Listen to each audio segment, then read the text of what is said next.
Hi, Larry. Hello, son. So today we're going to be interviewing Larry here by asking him 9 questions about himself.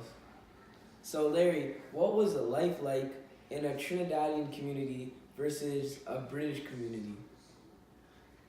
Well, a Trinidadian community was more of a village. You were brought up by the community, a village environment, a village setting, as opposed to England, where you wouldn't even know your neighbor.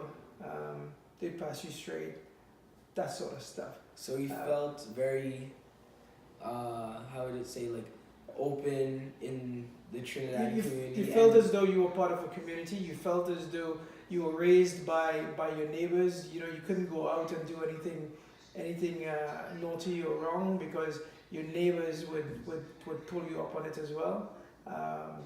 And they all looked out for each other. Yeah. so did you like it better? Which community did you like better? Well, I prefer the upbringing in the Caribbean. Yeah. Yeah, it felt more like a big family as opposed to just living in a house along the street with other people. Okay, so here's the second question. Was work easy to come by in a Trinidadian community? Well, work wasn't that easy to come by. That's the reason, part of the motivating factor to leave, because in those days you didn't have things like temporary jobs or part-time jobs or anything like that. You either had a permanent job or you had no job, Yeah. and jobs were very few and far between. But I understand that was a thing in England though, right? No, in England it was different. You could get part-time work, you could get temporary work. There was a lot more opportunity in England for sure. Yeah. So so yeah, coming up on that. So what made you move to England? Well, other than the fact that I was born in England and it was an easy option, um, it was looking for opportunity. I don't think I had, when I looked at my future, that I had in Trinidad, I didn't see many options.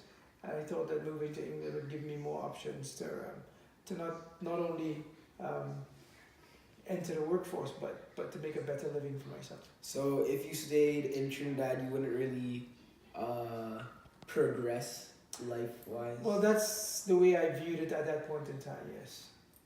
Yeah. So once getting to England, how were you able to get out of your poor financial situation? Well, once you start working and your income becomes steady, um, that does help. Everybody's got a journey to go on, especially when you're in your twenties, young twenties. So that was my journey. The journey was about building a career. It first started off about getting some sort of financial security, which was you take anything you can do, which was started off in the building site and all that, but in construction. But once you decided that you wanted to move ahead with a career, that's the best decision you can make. So I understand that you had to work for I know you called it Construction. accounting designation. Yes. Yeah. So when I arrived in England, realizing quite quickly that London was one of the great financial capitals in the world. You look through the newspaper, you'd see so many opportunities to do financial jobs. I thought that entering the world of finance would probably be a very lucrative field. It turned out to be,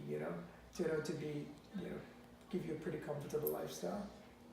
Yeah, Kaylin, don't drop the camera. And yeah, so I know that. Don't drop the camera, Kaylin. Who helped you, like, because I know you can't just do get a accounting designation by yourself, like with that sort of financial state. So Yeah. Well, the thing is that I worked on the building site, as I said, in construction for a number of years, and I did night school for a while, and then after that, we had to save up money for me to be able to go to school full time for like 6 months at one point in time. But also I was contracting, so I did a lot of contracts. So you could go to school in the evening. Most of it was evening classes as opposed to anything else. yeah, so mom worked full time, right? Well, that's after I got married. Yeah, mom worked full time. I was working as well at that time too, but during my exam days, it was about for 6 months I had to I had to commit myself and stay on. Yeah. So was in the British community, was your accent ever a problem? No, it wasn't a problem actually. The British people found it to be quite intriguing. You know, Yeah. they look at you as sort of not ethnic. I think is not the right word, but they favored you because you know you sounded different, you looked different. Um, you know you were interesting to them. Yeah. So you find So yeah, you were identified differently in the British community, right? That's right. Yeah. And eventually, you actually took in their. Well, their mannerisms and some yeah. sort of an accent and their tones and all that. Yes, you eventually, because once you enter the workforce, you realize you need to communicate and to communicate clearly at best. You know, some of the harsher accents sort of toned down a bit. Yeah. So moving deeper here, do you think you would have had a different future / better life if you were put in a different situation at the start of your life? So, for, say perhaps my situation. Well, you know, you can only play the cards you're dealt. You don't know. The situation is one where you look at your state and you decide how to move forward. I mean, I would hope that you would have a better platform to start from than myself. But there were a lot of people in a similar situation as me. There were some that was in a better situation, and many that were in a worse situation. So it all depends. But as every parent has kids, they would like to think that they would provide a better platform for their kids to start their life on. Yeah. So also, yeah, was there maybe something you wanted to do and you never could have done?